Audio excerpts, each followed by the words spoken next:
Y'all all know by now, around here, anything that can go wrong will go wrong.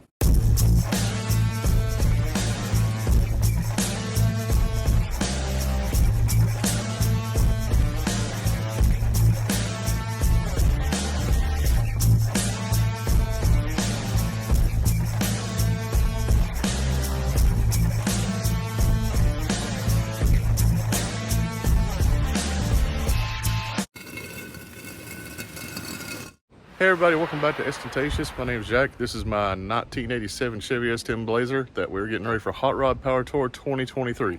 It hasn't been that awful long since this was dragged in here, so the front disc brakes should not be stuck. If they are, I will jack it up, take the pads off it, throw the pistons back on. The next part has to do with two things I plan on replacing, and that's the steering wheel and the shifter, which I ordered a billet shifter, still waiting on that with my brake lines. Whatever. So I gotta get this steering wheel back on. So, in case y'all haven't figured it out, I'm gonna turn it over, throw it down neutral, use the steering wheel, and just push it back. Simple as that. Y'all might notice there's something gone from here.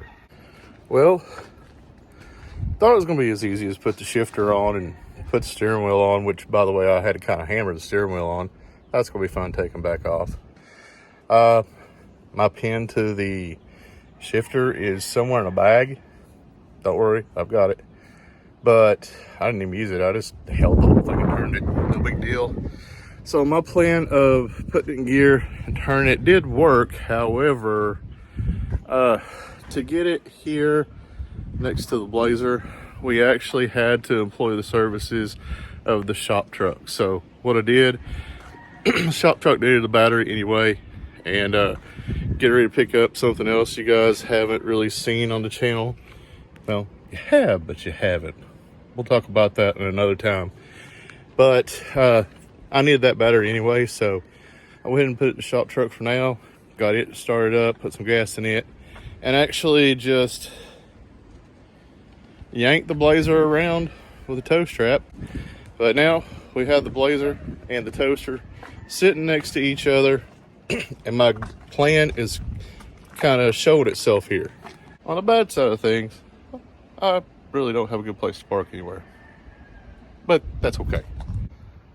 But here's my master plan. All right, I backed this thing up far enough to where it's close to that, so this hood's not even attached. Y'all have seen this thing. The fenders are ripped off except for this corner that's being held on by that one stubborn bolt right there, which we'll get a grinder taken to it. But my master plan, pull the motor transmission, set it down, pull the transmission off of it, put the engine on the engine stand, wrap it up real good, send the transmission out to get it changed into two-wheel drive.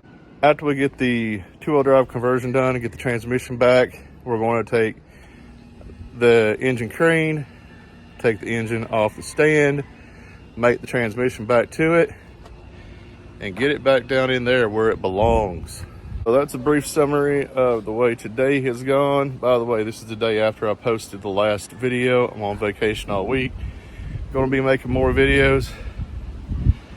Finally got my box from LMC that has my brake lines and my billet shifter in it, so we'll be working on that later on. All right, y'all, so this is a little example of what we've had to battle today.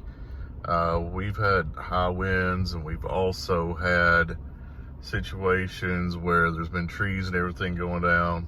And we, as you can see, our road is actually blocked here. We went out to eat, and we can't get back to do anything else, so we're gonna have to end this here, but guys, this is just a little bonus episode here. Thank you guys for watching Ostentatious, and we'll see you on our regular day on Friday.